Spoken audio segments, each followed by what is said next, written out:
আসসালামু আলাইকুম। আমার ভিডিওর মধ্যে অনেক একটা কমেন্ট আসে বেশি, যেটা হলো যে নুন থেকে যারা কিস্তিতে মোবাইল অথবা যে কোনো পণ্য নেয়, তো নুন থেকে অথবা অ্যামাজন থেকে যখন কিস্তিতে যে কোনো পণ্য নেওয়ার পরে যদি এটা পরিশোধ না করেন, না করার পরে কি আপনি চাইলে দেশে যাইতে পারবেন কি না পারবেন?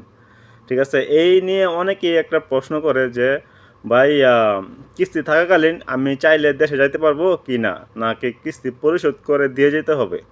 তো তাদের জন্য আজকের ভিডিওটা, তো অবশ্যই ভিডিওটা কন্টিনিউ করবেন, কারণ ভিডিওটার মধ্যে আমি বলবো যে আমি সরাসরি তাব্বির সাথে এবং কি নুনের সাথে আমি কথা বলছিলাম, চ্যাটের মাধ্যমে কথা বলার পরে তারা আমার এই তথ্যটা দিচ্ছে। ঠিক আছে, যে ঘটনা হলো কি, আমি ওদেরকে প্রশ্ন করছিলাম যে আমি যদি চাই যে মনে করেন আমার একটা কিস্তি বাকি আছে, আমার ইমার্জেন্সি দেশে যাইতে হইতেছে, তো আমি যদি দেশে চলে যাই বা যাইতে চাই, আমার এয়ারপোর্টে বা আমার যাইতে কোনো বাধা সৃষ্টি হবে কি না, আমি এই প্রশ্নটা ওদেরকে করেছিলাম। তো উত্তরে তারা বলল, তো দেখেন যে যদি আপনি যান তো এমনি কোনো সমস্যা হবে না।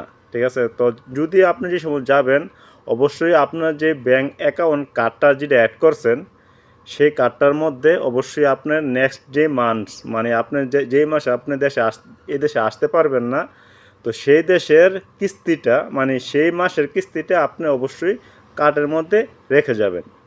যদি কার্ডে রেখে যান তাহলে আপনার কোনো সমস্যা হবে না যাওয়া আসাতে। ঠিক আছে, এরপরে যদি টাইম সময়ের মধ্যে যদি আপনি কিস্তিটা পরিশোধ না করতে পারেন, তাহলে আপনাকে 3 থেকে 7 দিন সময় দেওয়া হবে, যে 3 থেকে 7 দিনের মধ্যে আপনি কিস্তিটা পরিশোধ করলে আপনার কোনো জরিমানা বা কোনো ফাইন আসবে না।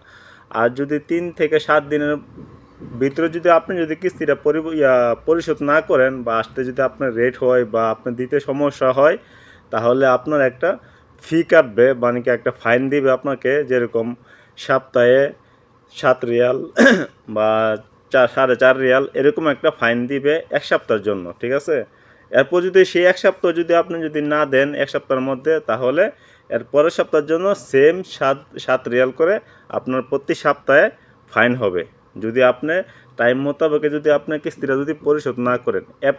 আপনি দেশে যান আসেন, এতে কোনো সমস্যা হবে না কিস্তি থাকাকালীন।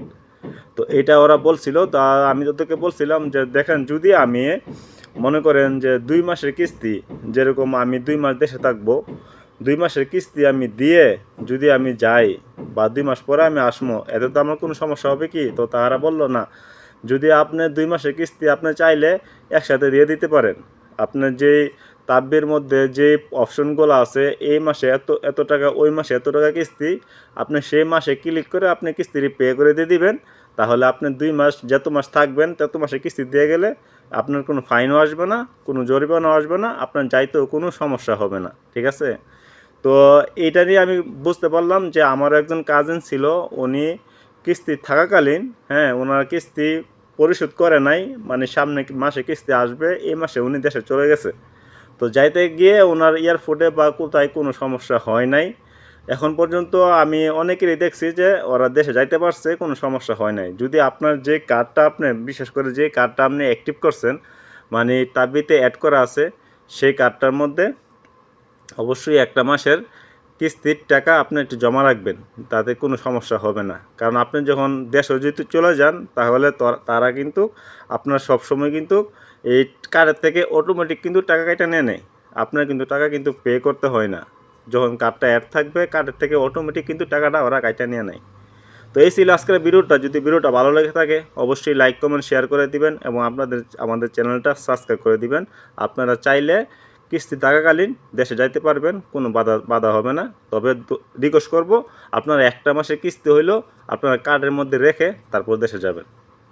তো ভিডিওটা অবশ্যই শেয়ার করে দিবেন, অনেকের কাজে আসবে। তো ভালো থাকবেন, সুস্থ থাকবেন। আল্লাহ হাফেজ। আসসালামু আলাইকুম ওয়া রাহমাতুল্লাহি ওয়া বারাকাতুহু।